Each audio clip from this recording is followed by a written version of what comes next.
na linha artística, você também tem que se encontrar, você também tem que se entender, você também tem que entender o que é que você quer contar através da sua arte.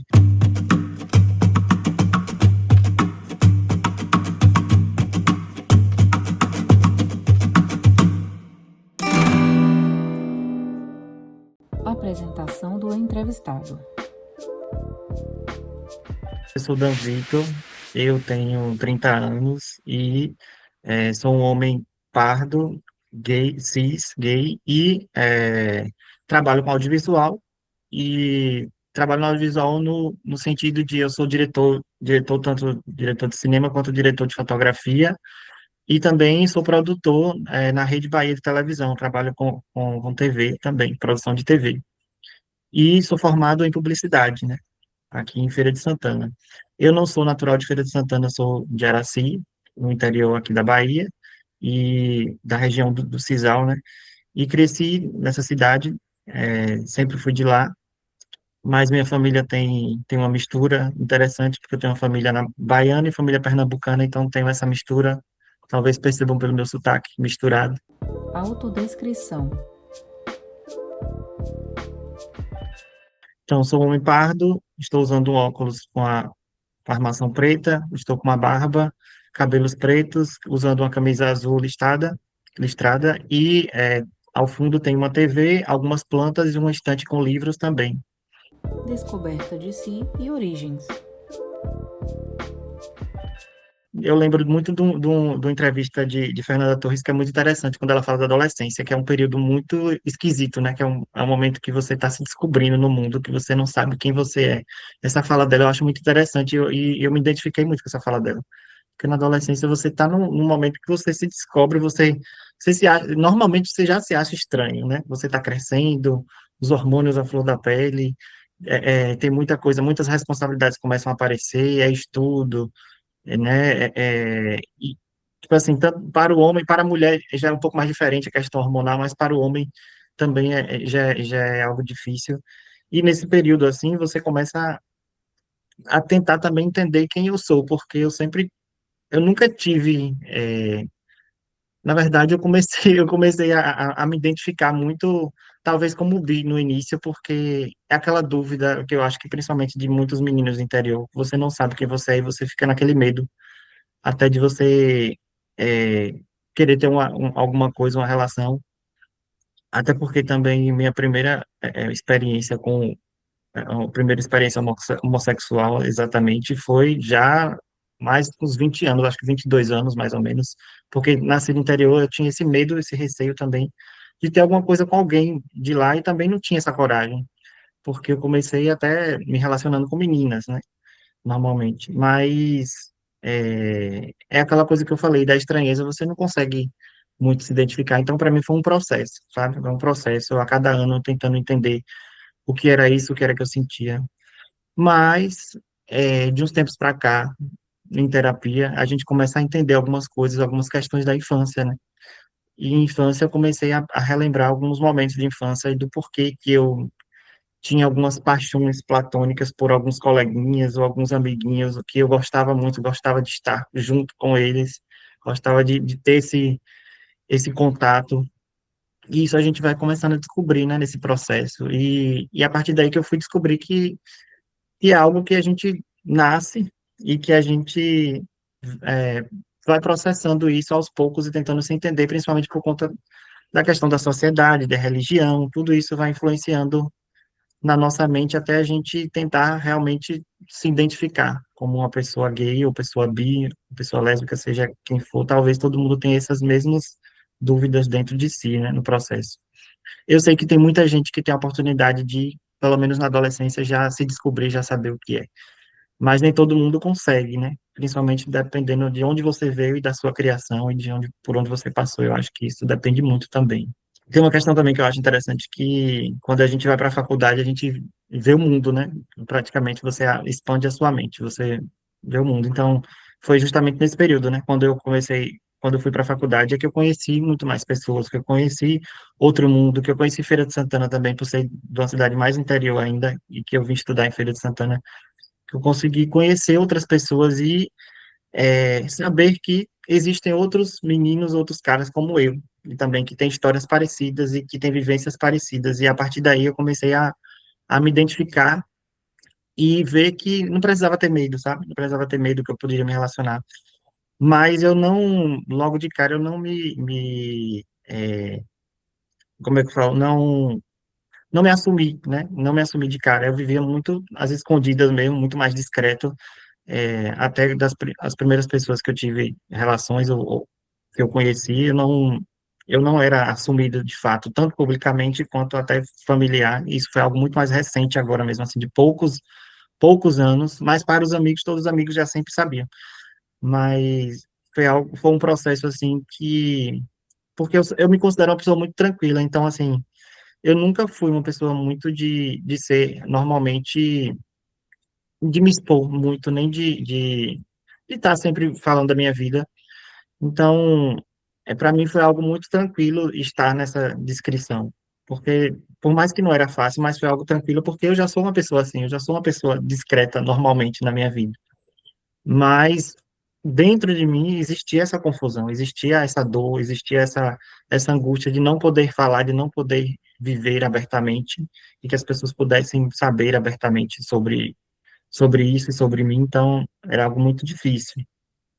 Então, nesse processo, da faculdade, eu pude conhecer outras pessoas com outras vivências que me inspiraram, assim, não no sentido de que, mas inspiraram no sentido de que abriram a minha mente de que eu posso viver, sim, de uma forma muito tranquila e que eu posso, é, me abrir e me mostrar realmente quem eu sou.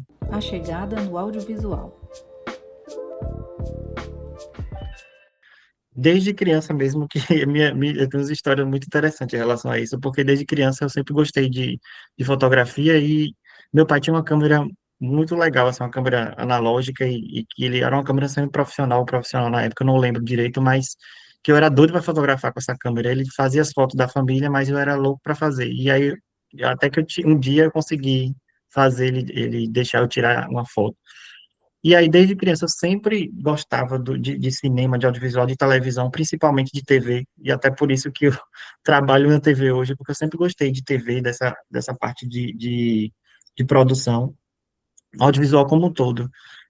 E na adolescência, eu tive a oportunidade de comprar minha primeira câmera, né? E através dessa primeira câmera, eu consegui fazer alguns experimentos, e com os meus colegas na escola, a gente fez esses experimentos, que começou através de um filme. Um professor de inglês, ele propôs da gente gravasse um filmezinho, da gente deixasse a nossa criatividade fluir e fizesse um filmezinho. E a gente fez um filme de ficção científica na escola mesmo ali. Na escola, a escola tinha uma chácara e a gente gravou na chácara da escola mesmo. E foi bem interessante, porque com essa câmerazinha que eu tinha, a gente fez essa gravação. Então, a partir daquilo ali, acendeu em mim de que eu me sentia já um cineasta. Isso é engraçado de dizer, porque mesmo adolescente ali, criança, eu já me sentia um cineasta, já me sentia uma pessoa que fazia cinema, mesmo experimentando, mesmo fazendo, porque eu já buscava isso. Então, o primeiro computador ali, computadorzinho mais fraco, mas eu já conseguia editar, fazer cortes, fazer alguns efeitos especiais mais, mais básicos, e aí fui evoluindo e fui estudando. E em 2009, foi quando eu me apaixonei pela publicidade, que eu já entendia de audiovisual, mas a publicidade foi que chegou em mim. E eu até contei essa história na faculdade na época, o pessoal achou interessante, porque eu assisti uma propaganda da marca Boticário e eu achava muito linda essa propaganda. E tinha um programa de TV que mostrava os bastidores das campanhas publicitárias. E aí eu assisti esses bastidores dessa campanha publicitária e fiquei encantado vendo todo aquele mundo, aquele set gigantesco, com tantas pessoas, tantas coisas, tantas câmeras, tantos equipamentos, e aquilo ali me encantou muito, porque eu sempre gostava dessa parte técnica, e por conta dessa propaganda, eu acabei entendendo que eu poderia juntar as duas coisas, né? Juntar um trabalho desse de propaganda do trabalho que eu possa fazer ir ao ar na televisão, que todo mundo possa assistir, e a paixão também pela parte técnica e pelo cinema. E foi quando eu consegui entender que eu poderia trabalhar nessa área, né? Entender que existia essa área, que existia o audiovisual na publicidade. Porque eu era adolescente, eu não entendia de nada, eu não entendia de profissão nem nada. E aí, quando fui para o ensino médio, que aí eu fui entendendo mesmo, isso tudo foi ganhando corpo e até chegar o momento de que eu escolhi o curso de publicidade, né?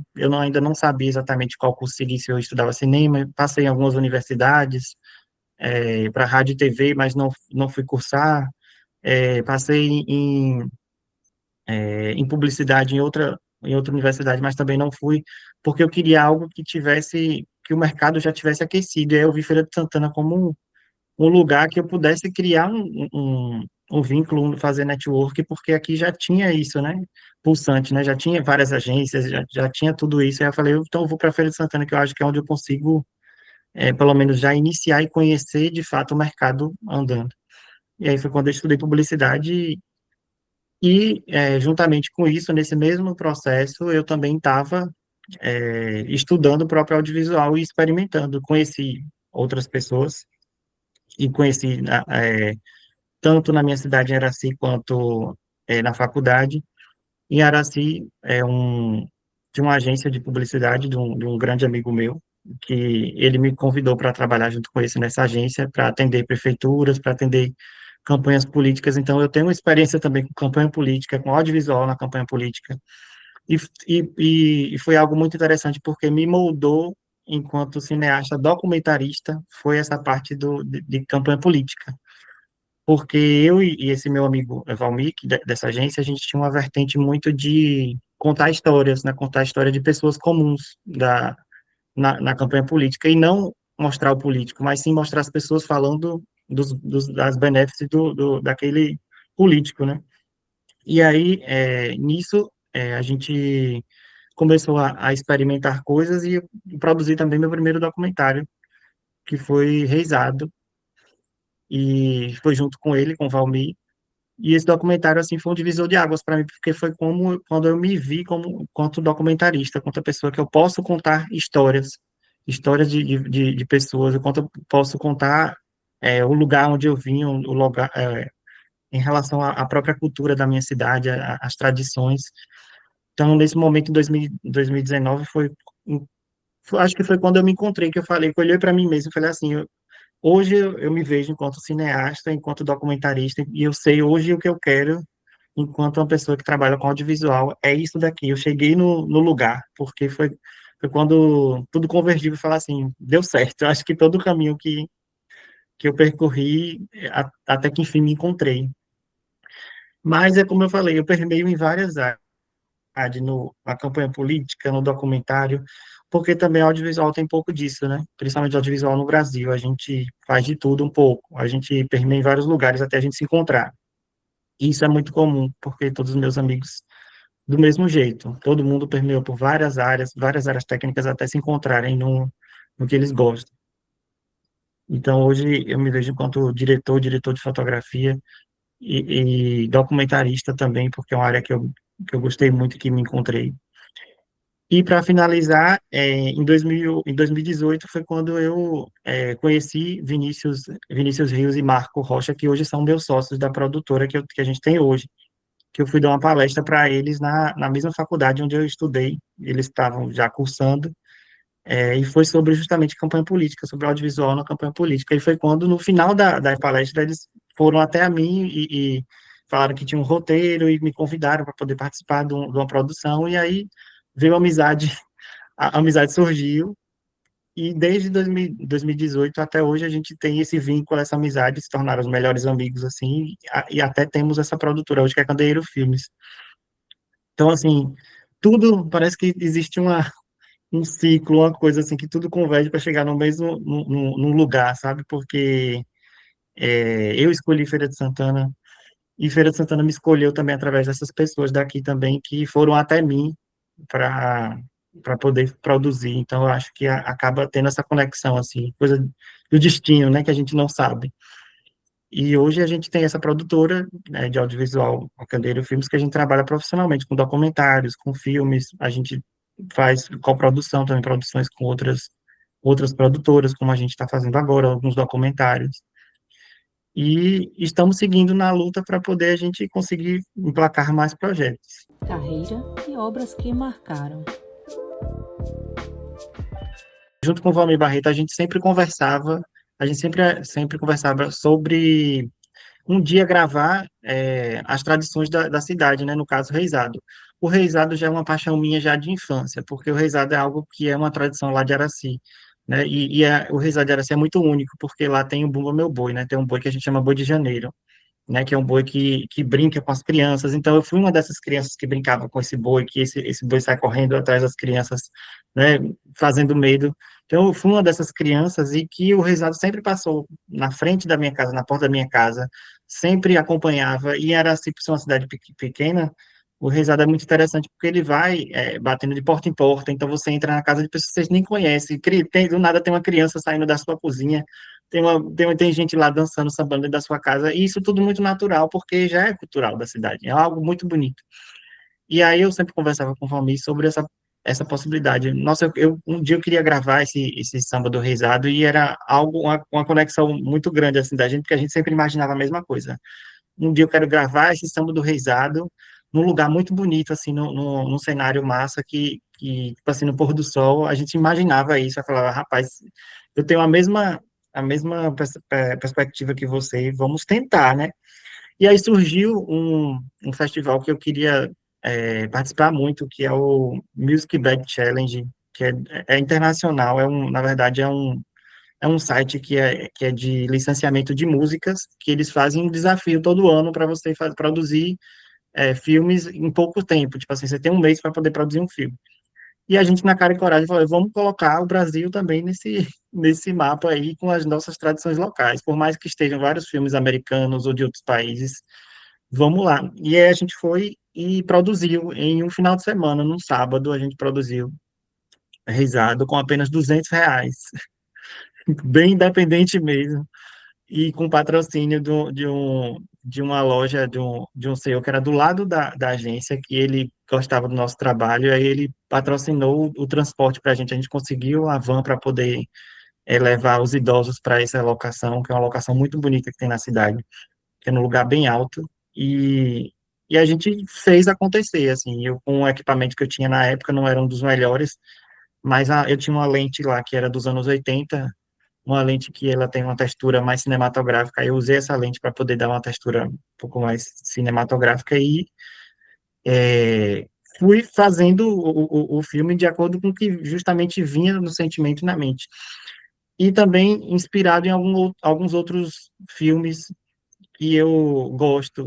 Por exemplo, tem um diretor chamado Salomon Lighthelm, que ele é um diretor sul-africano. Eu gosto muito dos trabalhos dele de publicidade, gosto muito das referências dele de enquanto publicitário, e usando também as referências do que a gente gravava na campanha política, de pessoas comuns falando da sua vida, das suas vivências. Então, eu juntei essas duas referências e produzi Reisado dessa forma. Tanto o Salom, porque por gostar muito da fotografia dele, e já o nosso trabalho já enquanto publicitário em contar histórias. E foi aí quando a gente conseguiu gravar o Reisado num sábado e o filme já estava pronto na segunda-feira, porque a gente tinha que enviar na terça-feira para poder participar do festival. Então foi tudo muito rápido mesmo. E quando a gente foi ver, a gente foi selecionado lá no festival. E nesse processo de seleção, tinha votação popular e tinha também a votação do júri, né? E aí, na parte popular, que a gente mobilizou a cidade e a região toda, colocou em sites de notícias e tudo para poder a gente conseguir a votação.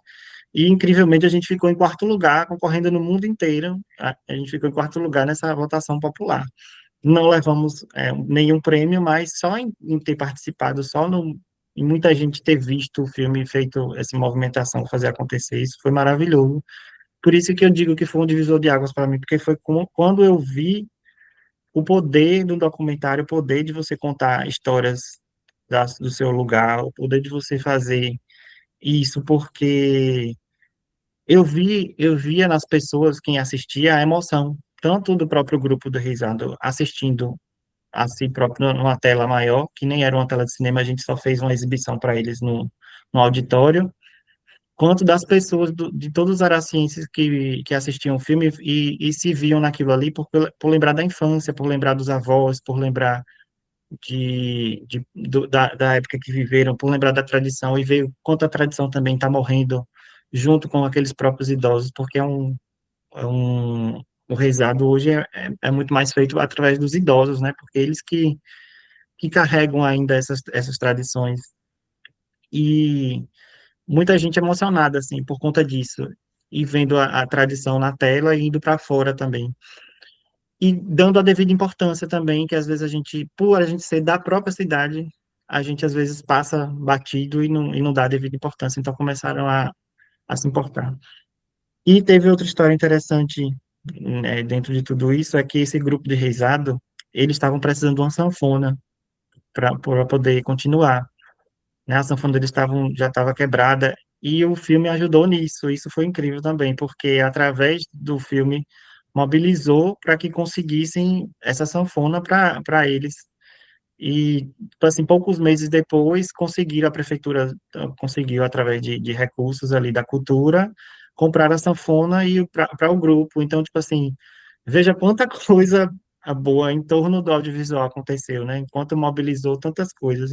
Então, por isso que eu considero esse filme como um divisor de águas assim na minha vida, porque ele foi muito importante para me colocar enquanto cineasta, enquanto uma pessoa que fez um filme assim para mim que deu certo e que funcionou, que é justamente chegar até as pessoas e fazerem elas sentirem alguma coisa, sentir um sentimento positivo, e eu vejo que eu consegui através dele. O Samba e o Pífano, ele é um filmezinho também que surgiu dessas mesmas conversas, assim, com o Valmir. Ele não participou desse filme, infelizmente, mas a gente sempre conversava sobre isso. Deixa eu só beber uma água aqui rapidinho. É, eu sempre conversava com o Valmir sobre isso, sobre fazer filmes com temáticas culturais. E até que chegou um momento da minha vida que eu falei assim, eu tenho uma missão pessoal, que é filmar todas as tradições de Araci, fazer como se fosse um repositório em vídeo de tudo que a gente tem de cultura. E é o que eu já estou fazendo, inclusive, aos pouquinhos, mas eu estou fazendo, quando sempre surge a oportunidade. E o Samba de Pipa surgiu por conta da Lei Paulo Gustavo, né? A gente teve essa lei que ajudou muito também nesse sentido de financiar projetos, e que foi a oportunidade, assim, que me trouxe. Eu já tinha a ideia, e quando estava disponível para se inscrever, eu não pensei duas vezes, porque eu já tinha essa vontade. Porque a banda de Pífanos é um grupo que existe lá em Araci, que tem mais de 100 anos, assim, porque vem de familiar, é algo assim que eles nem têm ideia de contar assim, exatamente quantos anos tem, porque é algo que é tão tradicional, que vem passando de geração em geração, que nem eles fazem ideia.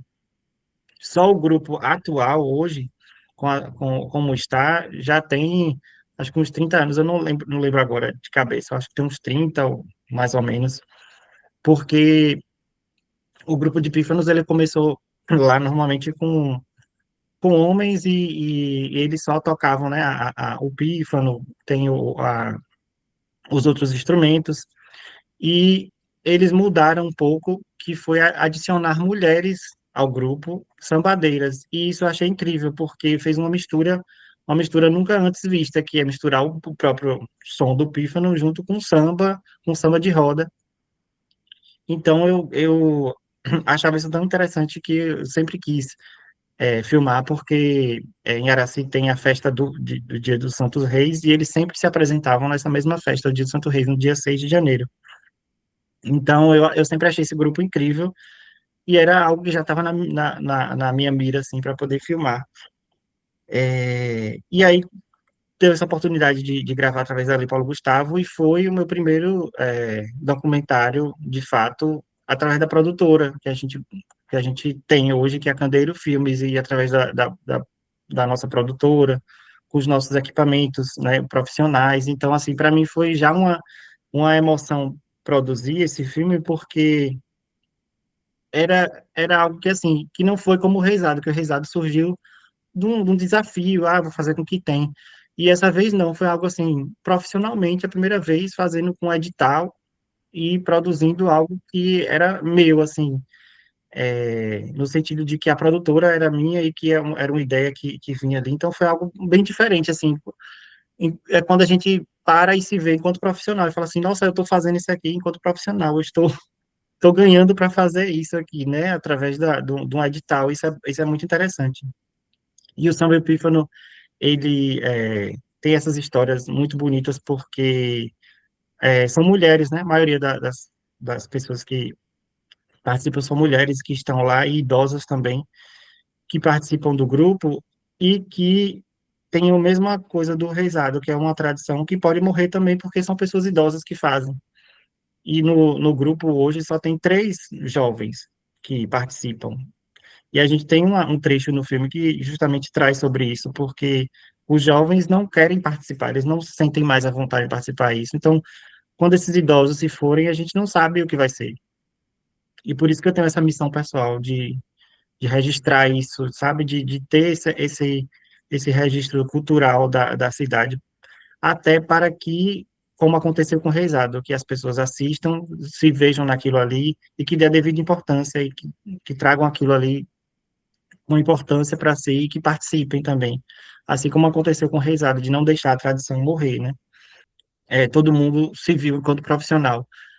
Mais uma vez, são aquelas coisas, momentos que acabam sendo um divisor de águas para a nossa vida, assim, e que foi o momento em que todo mundo se viu enquanto profissional e cada um na sua função e pôde receber por aquilo, isso foi incrível. O que a Lei Paulo Gustavo proporcionou para todo mundo, tanto aqui quanto no Brasil inteiro, foi algo incrível, porque surgiram várias coisas através disso, surgiram tantos produtos quanto profissionais muito bons através disso. Patrícia é um filme que surgiu através da faculdade também, Marco, né, que é um dos nossos sócios da produtora.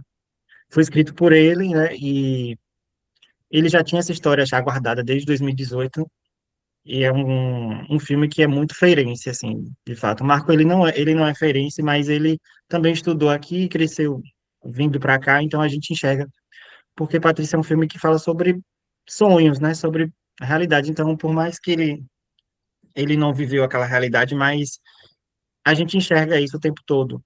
Patrícia é uma panfletista, né, que trabalha no centro da cidade e que tem o sonho de ser atriz e viver através da arte, só que o sonho dela acaba sendo bloqueado por questões da vida, né?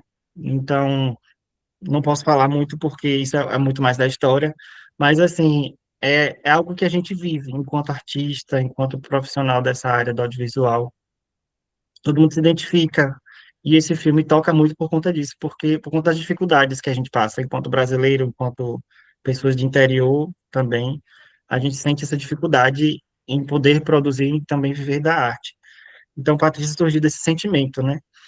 E esse filme é muito simbólico fazer ele através da Paulo Gustavo por conta disso, porque a gente vivia esse sonho e através desse edital a gente conseguiu produzir. Então, e trazer profissionais da área para poder trabalhar. Então, isso é incrível, poder fazer um filme sobre isso ainda através de um edital que ajuda, né, justamente a esses profissionais.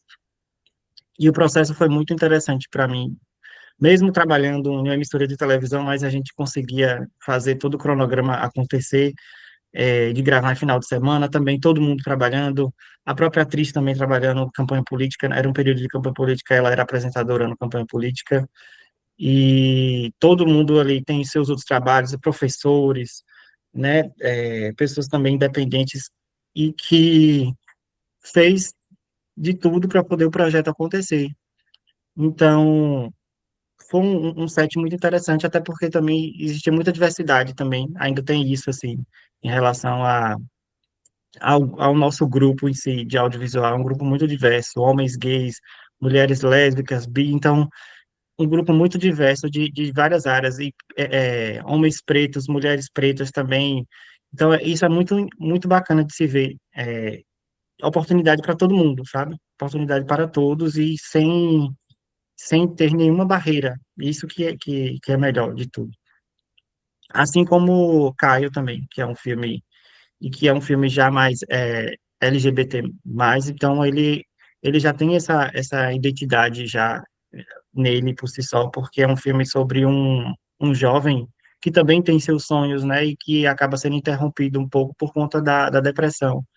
Então, é um filme muito importante também, que tem um discurso muito importante faz as pessoas também analisarem um pouco o quanto é difícil para a para o nosso grupo, para a nossa, desculpa, só estou tentando relembrar a palavra, o quanto é difícil para nós, pessoas LGBTQIAPN+, então, estar também no trabalho, estar vivendo ou estar se mostrando para o mundo, e Caio é um pouco disso.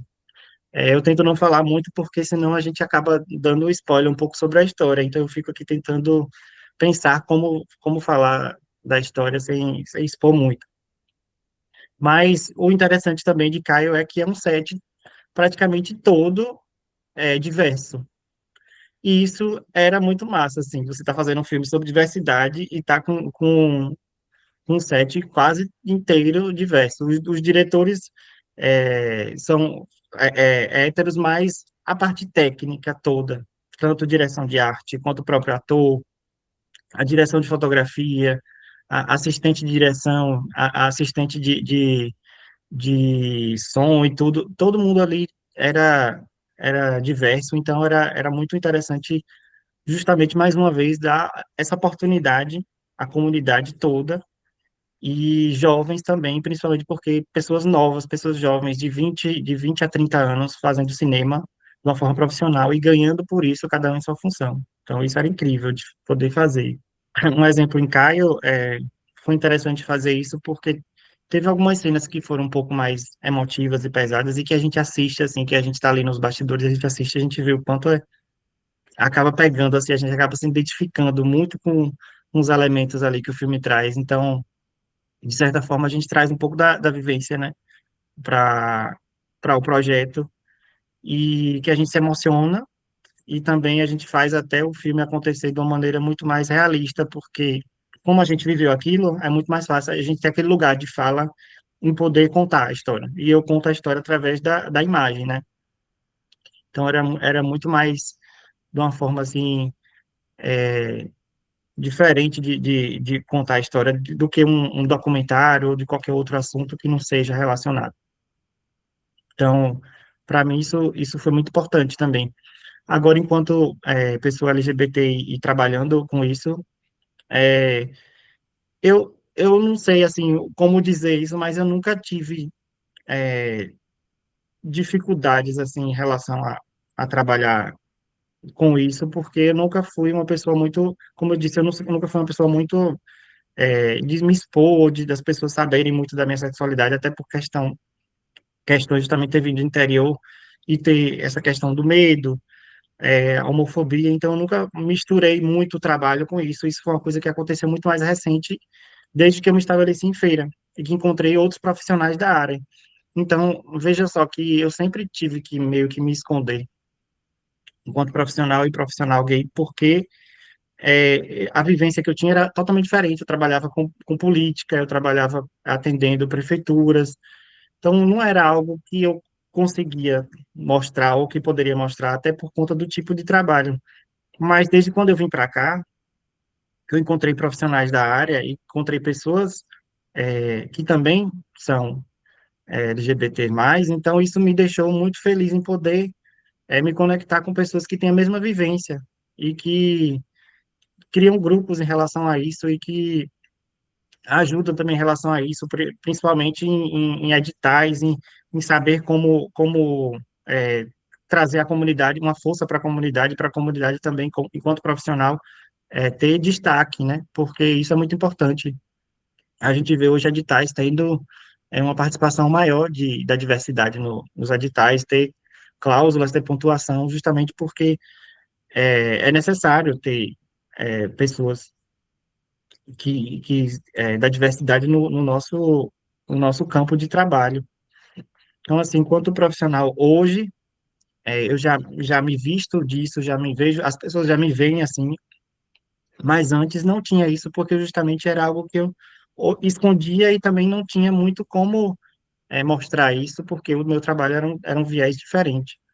LGBTQIAPN+, no audiovisual.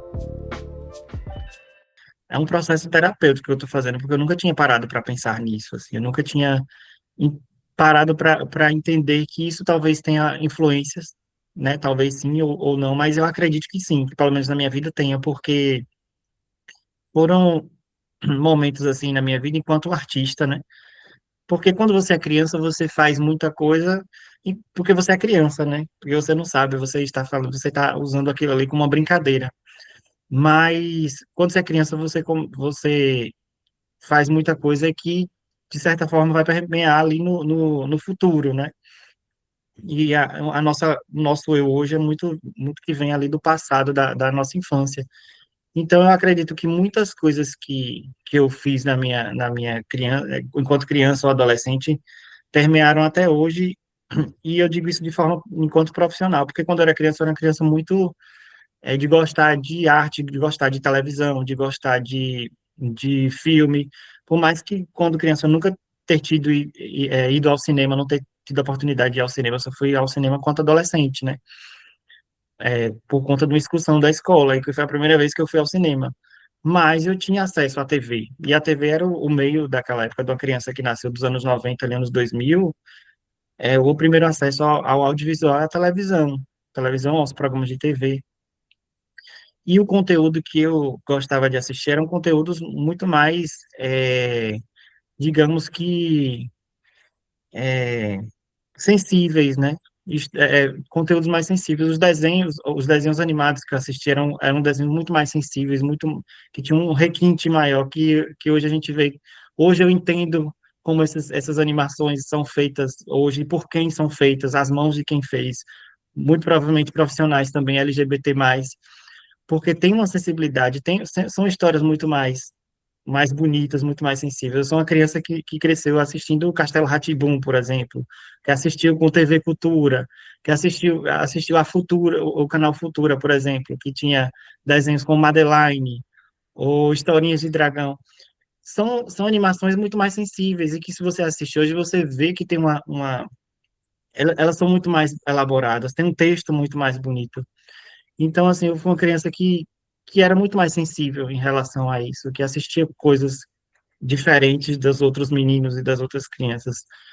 Então, eu acredito que isso também me moldou. O conteúdo que eu consumia enquanto criança e enquanto adolescente me moldou para também enquanto pessoa LGBT+, porque me fez perceber enquanto uma pessoa muito mais sensível. Então, enquanto profissional, eu acredito que isso moldou também, porque na linha artística, você também tem que se encontrar, você também tem que se entender, você também tem que entender qual é a sua linha artística, o que é que você quer contar através da sua arte, a sensibilidade que você tem enquanto artista também é diferente. E um artista LGBTQIA+, também, a sensibilidade que ele tem é diferente. O olhar que ele tem é diferente. Ele vai colocar um pouco de si, um pouco do seu sentimento naquilo ali. Como todo ser humano coloca sentimento na sua arte, independente agora de gênero ou de orientação sexual. Todo mundo vai colocar seu sentimento, mas eu acredito que temos uma sensibilidade muito maior nisso, enquanto a arte, de colocar muito mais arte. E tem até algumas brincadeiras, memes que eu vejo e que são engraçados, mas que formulam de uma forma direta isso. Eu nunca, eu fui o filho gay, eu sempre tive que dar duro, eu sempre que tive que ralar muito, eu sempre que tive que ser muito independente, eu me virar sozinho porque eu era o filho gay. Tem essas brincadeiras que o pessoal fazem, mas que são reais, são verdade. Normalmente quem é o filho gay ou a pessoa gay, ela tem que ralar muito mais, ela tem que se virar sozinha. Então, eu sempre fui muito independente, eu sempre pesquisei o que eu queria, eu sempre fui atrás de conteúdo, eu sempre fui atrás de escolher minha faculdade, de escolher o que é que eu queria. Sempre tive que ralar muito nos estudos, mesmo sendo muito ruim em matemática, mas muito bom em língua portuguesa ou história, em qualquer outra coisa, em artes, em inglês. Mas tive que ralar muito porque parece que a gente precisa de uma validação enquanto uma pessoa gay. Precisa de uma validação, não a validação no sentido de que eu preciso mostrar que eu sou bom em alguma coisa porque eu não sou bom pelo fato de eu ser gay. Então, isso vem também no audiovisual e no meu trabalho. Eu tenho que ralar muito, eu tenho que mostrar muito que eu sou bom nisso porque eu sou uma pessoa gay e me repreendem por isso ou me repreenderam, porque hoje eu sou uma pessoa muito tranquila e muito aberta em relação a ser quem eu sou. Eu me aceito, as pessoas me aceitam, minha família me aceitam e tratam tudo isso de uma forma muito interessante. Tem uma coisa também interessante que eu quero falar, talvez meu primo me assista nesse vídeo, mas que eu tenho um primo também gay e que trabalhou junto comigo com audiovisual. A minha primeira empresa foi, eu abri junto com ele de fotografia, a gente trabalhava com fotografia. Eu tenho só 30 anos, mas parece que eu tenho 40 de tantas coisas que eu já vivi. E meu primeiro trabalho que eu paguei a minha faculdade foi com esse trabalho de fotografia, junto com meu primo, o Alexandre. A gente tinha essa empresa de fotografia, era eu, ele, nossa amiga vizinha dele, Nayara, e outro amigo também, Marcos Paulo. E a gente tinha essa empresa de foto e vídeo de casamento e de aniversário chamada Cisal Fotografias e Vídeo. E a gente sempre ralou muito. Eu e meu primo, que crescemos juntos, tem a mesma idade que eu, a gente sempre ralou muito em relação a isso, a fotografia, ao nosso trabalho, porque dois homens gays que estavam ali se aventurando enquanto fotógrafo e nenhum dos dois sabia de um do outro, e isso que era o mais louco. Ele não sabia sobre mim e eu não sabia sobre ele. Por mais que a gente já tivesse tido algumas conversas, algumas coisas, mas não tinha essa coisa do assumir um para o outro. E isso só aconteceu há poucos anos. Aconteceu aqui uns 3 anos atrás, em que realmente meu primo foi se assumir para mim, para a família, e eu também fui falar sobre mim para ele. Então, isso é algo muito doido, porque a gente cresceu junto, como irmãos, praticamente, e que tinha uma empresa de fotografia, mas que não sabia um do outro, e que hoje todo mundo se aceita, todo mundo é feliz como é. Meu primo hoje, ele tem um companheiro dele, ele trabalha com fotografia em outro estado, cada um seguiu profissionalmente a sua área, ele continua como fotógrafo, eu fui para a área do audiovisual somente, que é o que eu sempre quis. Então, é muito doido, assim, parar para pensar nisso, assim, nessas coisas, e que a gente, enquanto pessoas LGBTQIAPN+, tem que passar, e que para outras pessoas isso não existe. É algo muito natural, mas a gente tem que passar por esses percalços e que, de certa forma, podem sim atingir o nosso trabalho, podem moldar também a nossa forma de trabalhar. Uma coisa que eu vim tratando muito com os amigos é que às vezes a gente não enxerga o lugar que a gente está, onde a gente chegou, porque em 2018, quando eu estava com os meus amigos, quando eu conheci Vinícius e Marcos, que são os meus sócios atuais, a gente não imaginava que a gente ia estar onde a gente tem hoje, né?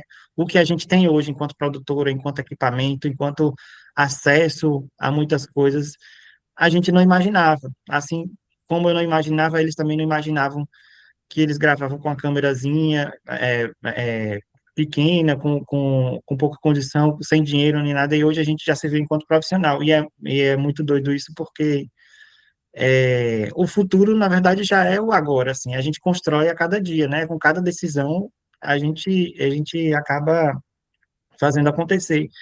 E eu vejo isso em todos os meus amigos, eu vejo isso de como todo mundo percorre um caminho, e que eu vejo um amigo meu que está em São Paulo, eu parabenizo, porque eu falo assim, ele já está vivendo o futuro dele, o que a gente já sonhava antes, né? Enquanto mais jovem, ele já está vivendo aquilo, ele já está trabalhando com muita gente muito legal, assim, com artistas, com pessoas famosas, ou trabalhando em sets maiores. Então, eu acho que já está acontecendo o que a gente tanto almejava, mas o que eu almejo ainda mais para o futuro é poder produzir mais, né?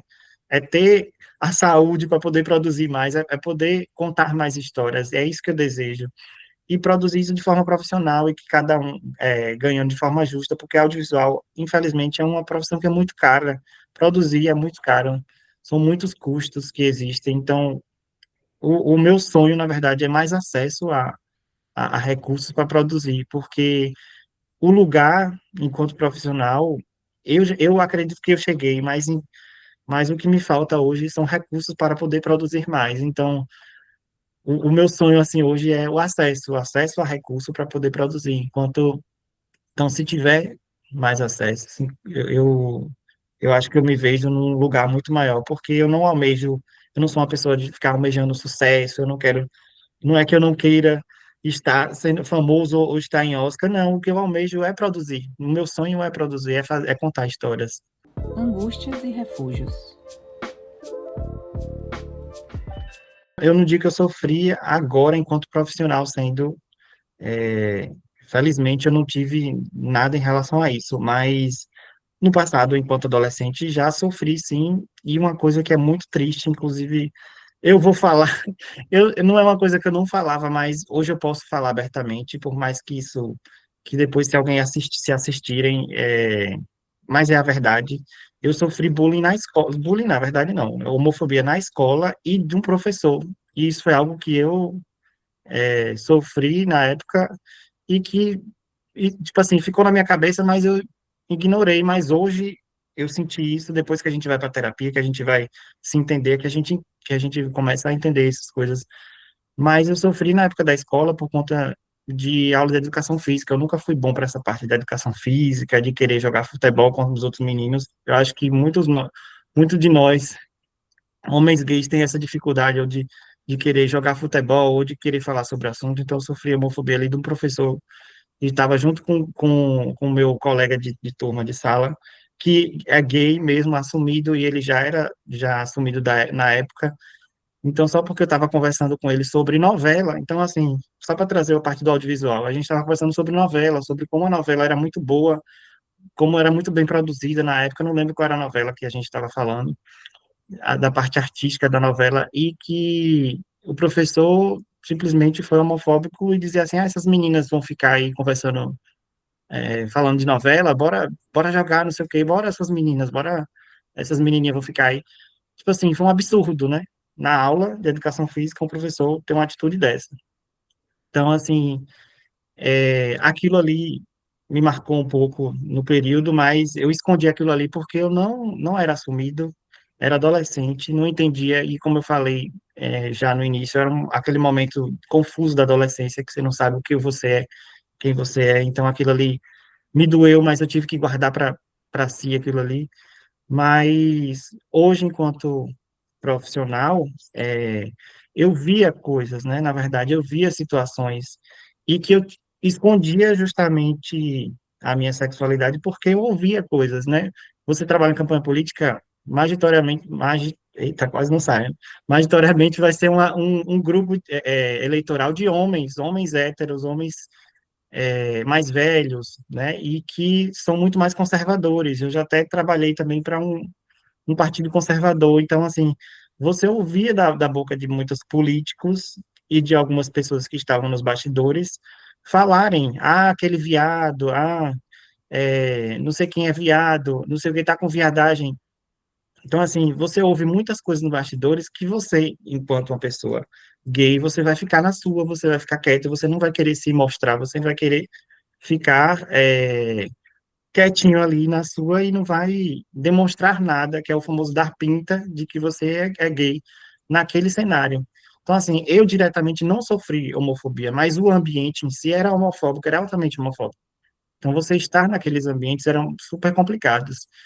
E hoje, no grupo que eu tenho hoje de trabalho do audiovisual, temos sim pessoas héteros, temos homens héteros, mas que são homens héteros que são totalmente educados e tranquilos em relação a isso, que são totalmente mente aberta e que às vezes a gente brinca que eles são os simpatizantes porque eles são muito, muito incríveis com os nós da comunidade LGBT, porque são homens que não têm dificuldade nenhuma em trabalhar com a gente, que não tem é, nenhum tipo de preconceito ou de homofobia contra a gente enquanto profissional.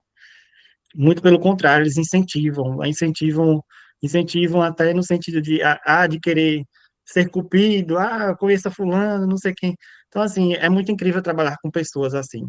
Só que lugares que eu já passei, eram totalmente diferentes disso. São climas terríveis de pessoas super conservadoras e digo isso assim, muito aberto em relação a trabalhar em campanha política nesses cenários são muito difíceis porque a depender do partido que você está trabalhando, se for um partido conservador, é muito mais complicado e também partidos que são de esquerda, independente seja lá direita ou esquerda, partidos que são muito mais abertos, também tem pessoas ali que acabam sendo homofóbicas e têm falas homofóbicas. E para concluir, eu tive uma conversa até com um colega de trabalho sobre isso, sobre em relação a falas e comportamentos que às vezes são homofóbicos e não percebem que às vezes no ambiente tem uma pessoa que é gay e que não pode dizer ou que está ali no processo de descoberta ou que não quer se mostrar. E que às vezes alguém tem um comportamento homofóbico numa brincadeirinha, ah, seu viado, ah, você tá com viadagem, ou até direcionado até essa mesma pessoa chamar alguma coisa de viadagem. Isso, para mim, é sim homofobia, porque você não sabe o que aquela pessoa está passando, você não sabe quais são as dores daquela pessoa, você não sabe se aquela pessoa tem algum problema relacionado à saúde mental e que aquilo vai fazer aquela pessoa se sentir muito menor ainda em relação ao que está vivendo. Então, eu acho que as pessoas também precisam ter esse discernimento e parar para pensar também que alguns comportamentos, que por mais que sejam brincadeiras, são comportamentos homofóbicos. Porque no ambiente de trabalho, no set de filmagem, por exemplo, você está lá e uma pessoa começa ter esses comportamentos homofóbicos e você não sabe sobre as outras pessoas, quem elas são, o que elas são, e você tem um comportamento como esse, acaba, de certa forma, sendo muito agressivo, desnecessário e mal educado. Então, hoje, tipo assim, eu sou uma pessoa que eu não ligo. Se alguém vier com uma brincadeira dessa, alguma coisa assim, eu abstraio. Mas talvez alguns anos atrás, e quando eu não era assumido e quando eu não me entendia enquanto pessoa, talvez aquilo me doesse muito. Então, infelizmente, a gente tem que conviver com esse tipo de situação. Audiovisual em Feira de Santana. Em Feira de Santana hoje está incrível, assim, pela quantidade de profissionais e de movimentação que está ocorrendo. Inclusive, nós temos grupos, debates e grupos, eu digo grupos do WhatsApp, grupos também que se reúnem para poder debater o audiovisual e fazer produções para editais, assim, a gente tem coletivos, a gente tem um coletivo hoje com um grupo de amigos chamado Coletivo Caia e que a gente se reúne sempre para participar de editais. Então, todo edital que surge, cada um daquele grupo ali, ele se inscreve, ou tem um projeto, ou se junta todo mundo para escrever junto. E isso está sendo muito incrível, porque a gente meio que se mobiliza mesmo. Um faz uma parte do edital, outro faz outra, pega currículo de um, currículo do outro, ajeita numa parte. Então, isso está sendo incrível, porque é uma movimentação para que a gente consiga trabalhar mais. E digo mais uma vez, enquanto a Lei Paulo Gustavo foi importante para que isso acontecesse, porque antes da Lei Paulo Gustavo isso não existia. Então, desde a Lei Paulo Gustavo, desde as realizações que houveram, é, isso aconteceu, essa movimentação aconteceu.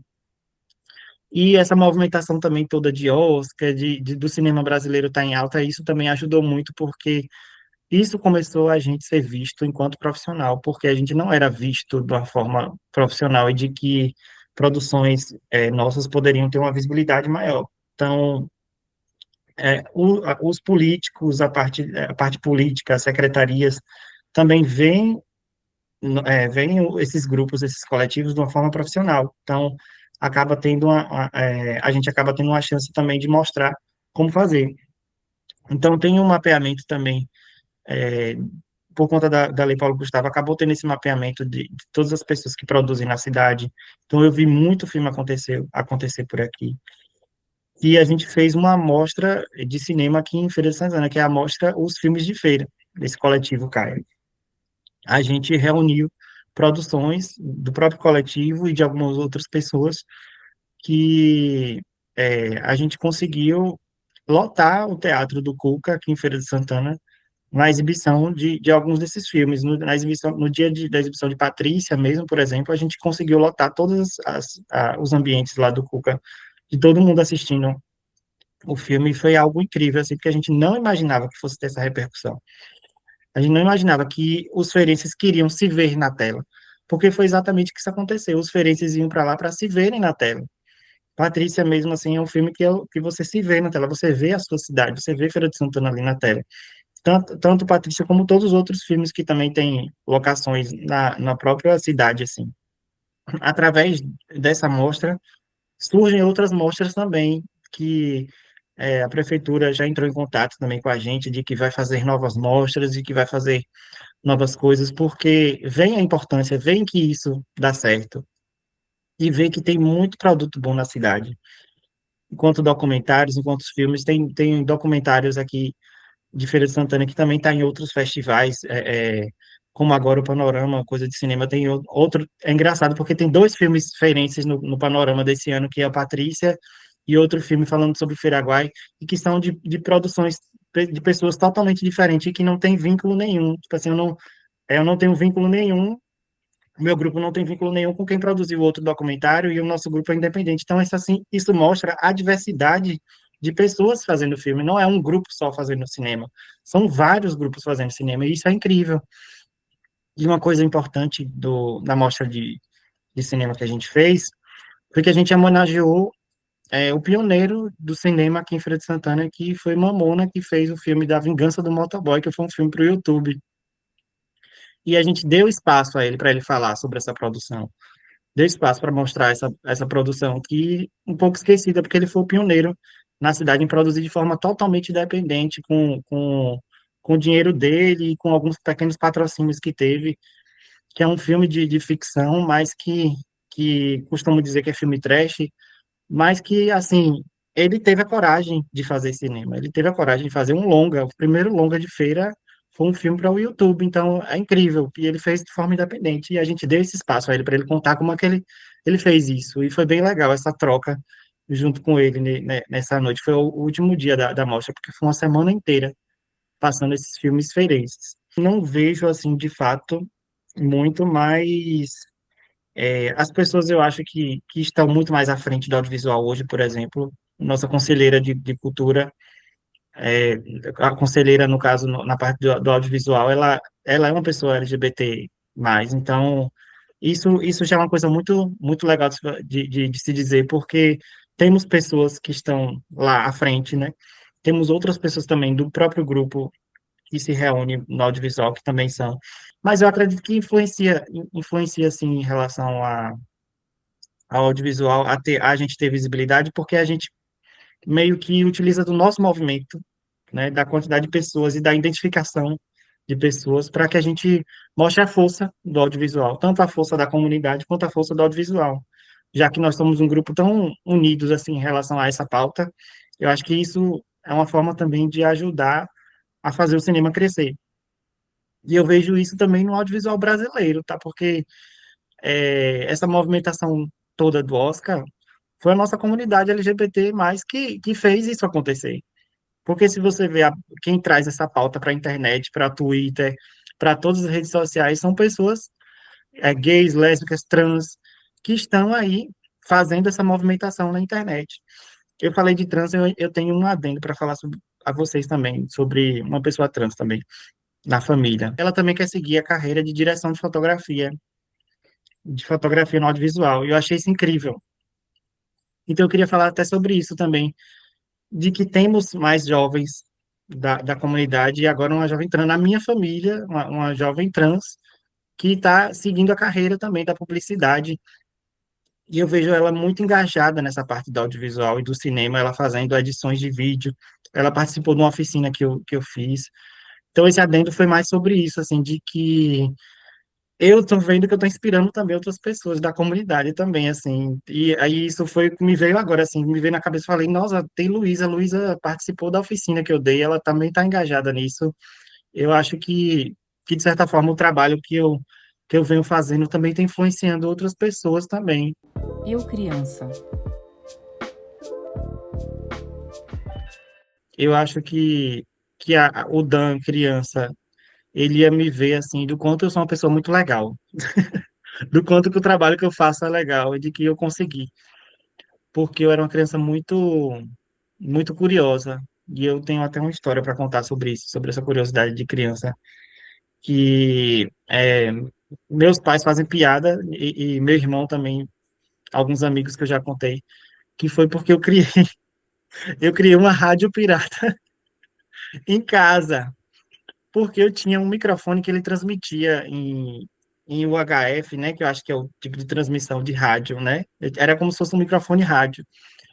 E essa coisa da comunicação, né, implícita dentro da criança, eu gostava de pegar esse microfone e ampliar a transmissão desse rádio dele. Fazia uma antena lá que ampliava e colocava música para tocar, e eu ficava brincando de radialista, né? E tô aqui eu hoje radialista, tipo assim, é emocionante até falar sobre isso. Porque hoje eu sou radialista, eu tenho um DRT de radialista, trabalho com televisão, com transmissão, tipo assim, o quanto você se tornou uma criança incrível, sabe? E conseguiu chegar nesse lugar. Não foi só uma brincadeira, desculpa, não foi só uma brincadeira de infância, sabe? Foi uma coisa que eu consegui, por isso que eu digo, que talvez ele olhasse para mim e falasse assim, nossa, quanto você é uma pessoa legal, você conseguiu chegar nesse lugar. Não foi só uma brincadeira de rádio, de criar uma rádio pirata, que meu irmão me fazia medo, dizendo que eu ia derrubar um avião que não podia, que não podia fazer uma rádio pirata, porque podia dar interferência em avião. Da brincadeira, eu me tornei um profissional da área. Um conselho. Eu vou voltar ao que eu falei, né? Até de direcionar isso para a Lu, né? O apelido dela. Que não desista, principalmente pela questão até de ser uma pessoa trans, uma mulher trans, mas também não só para ela, mas para outros jovens também, gays, lésbicas que também estão na área, que não desistem, que só façam, porque o cinema é fazer. E eu me lembro muito de eu adolescente, eu com a minha primeira câmera, eu só fazia, sabe? Ninguém me impedia, eu só fazia, porque era o meu sentimento que eu colocava, que eu imprimia nas fotografias ou nas imagens. Às vezes hoje eu me frustro muito, porque me frustro assim, no sentido de que eu não tenho mais o tempo que eu tinha antes, enquanto adolescente, de poder criar. Porque quando a gente é adolescente, quando a gente é jovem, ali está iniciando até na faculdade, a gente tem muito mais energia, tem mais tempo, tem muito mais liberdade, a gente não tem tantas responsabilidades que a gente tem hoje. Hoje você tem uma casa, você tem contas a pagar, tem outras questões. E durante esse período, enquanto você está morando com seus pais e que você tem essa oportunidade, porque o principal é a oportunidade também. Quando você tem a oportunidade de ter uma câmera, de você ter a condição, nem que seja com o celular, só experimente, porque tudo que eu sei hoje no audiovisual, eu digo com todas as palavras que foi por experimentação. Foi experimentação, foi porque eu saí e fui fazer, e fui querer fazer. E que chamava meus amigos, que eu agradeço imensamente, a todos meus amigos, vou até citar aqui alguns nomes, Gustavo, Ayla, Abraão, que foram os meus colegas da escola e que acreditavam em mim e que se acreditavam também enquanto pessoas e que podiam fazer arte ali, enquanto adolescente. Porque a gente pegava a nossa câmera, a gente ia gravar, a gente fazia vídeos para colocar no YouTube, para todo mundo ver. Então, assim, faça, só faça. Porque não tem dica, não tem tutorial, não vou chegar aqui e dizer pesquise, entre em tal site, não. Só faça. Com o que você tiver, faça acontecer.